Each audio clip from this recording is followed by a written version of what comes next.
Hi, my name is Julie Boges, and I will be your instructor for the summer session of Intro to Gerontology, UHHS 365.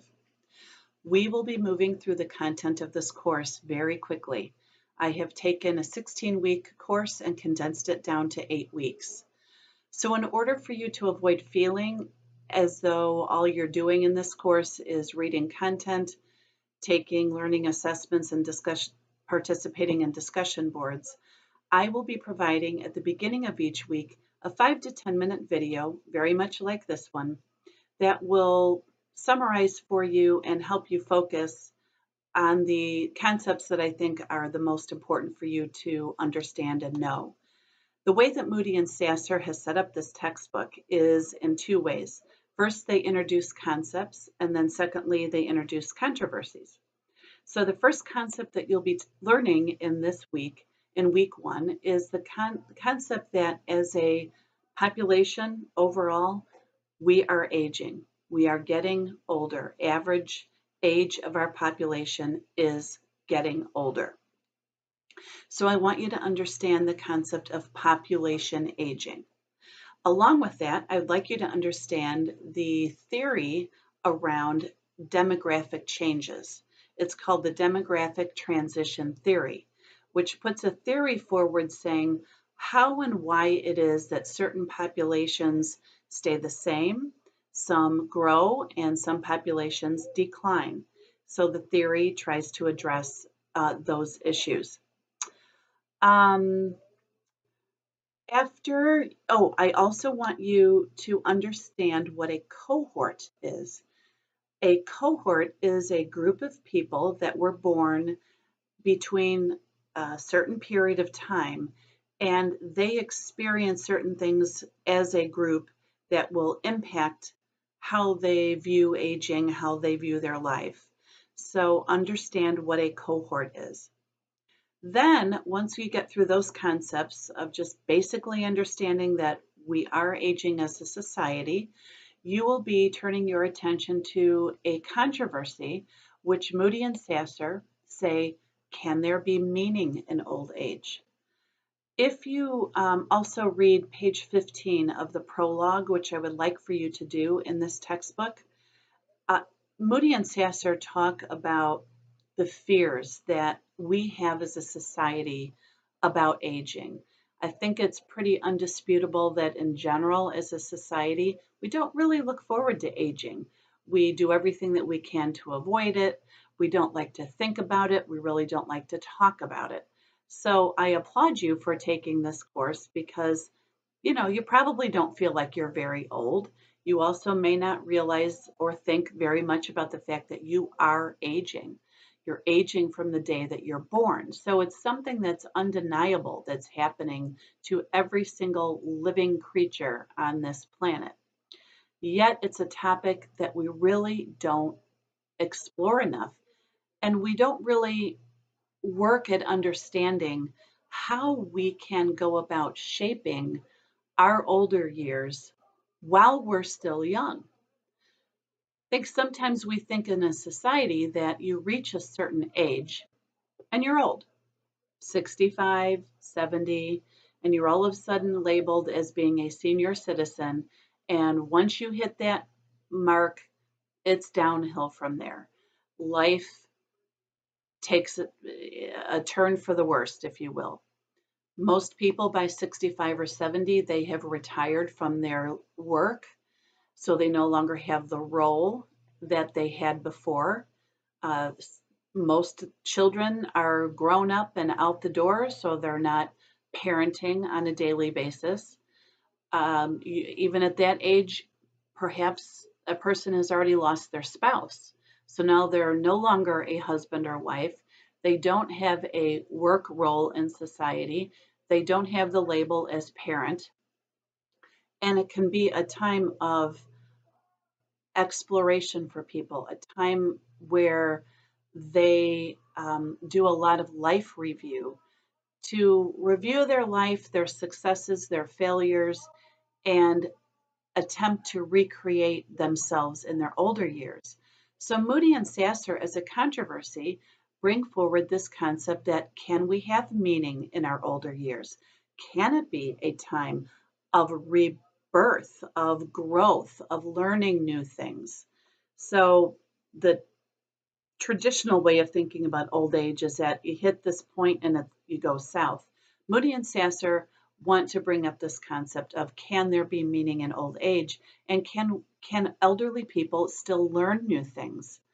So you'll see an assignment that's coming up in the next week or two where I will be asking you to do a profile of somebody that has successfully aged and who has done just that, recreated their older years and accomplished things that maybe they weren't able to do in their younger years.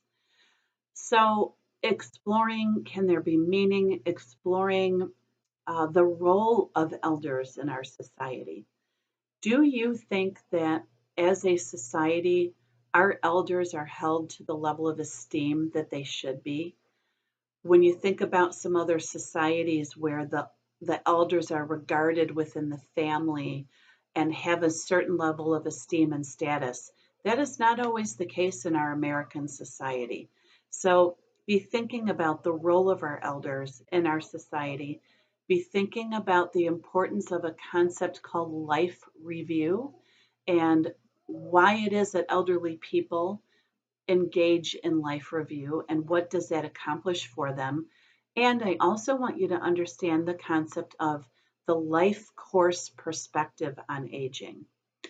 That is a theory that essentially says we cannot consider the experience of aging in isolation of the rest of our life. So, our entire life, the decisions we make and the paths we choose, and the experiences that we have individually as well as a cohort, all conspire to influence how we age. So, understand what the concept of the life course perspective on aging is. Related to the status of older adults in society, there is a theory that is called the modernization theory, and it attempts to explain why it is that the status of older adults has declined over time. As we have become more modernized and more industrial, the theory is that as that has happened, the esteem of older adults has actually decreased or declined in society.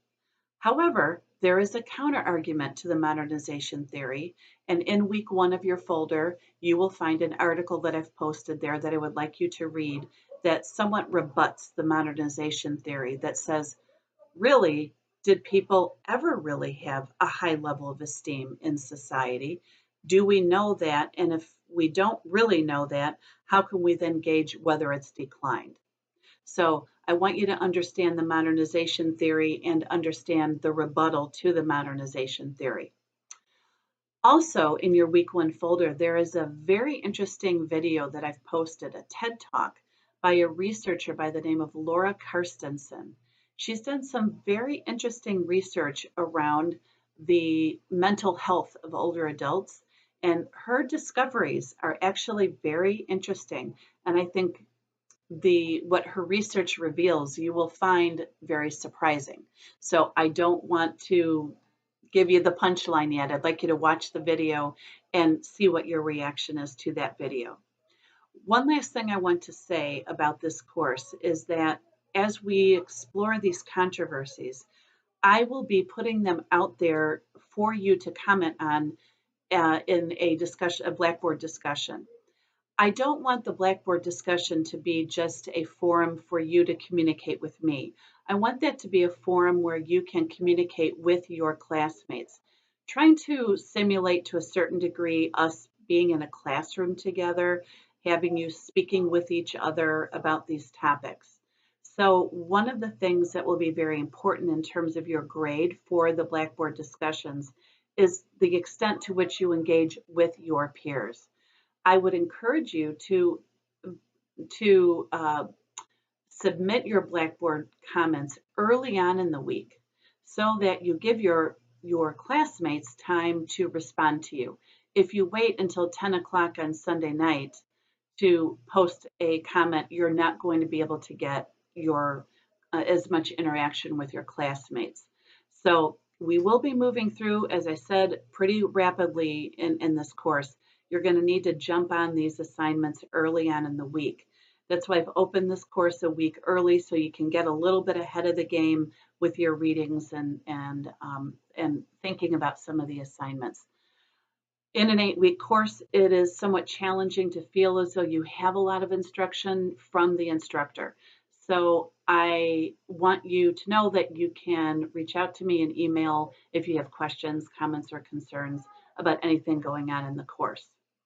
Otherwise, I'm going to check my notes and see if I have made sure that I've mentioned everything that I want to, and yes, I have. So I hope you have a good week, and I will see you in week 2. Thanks.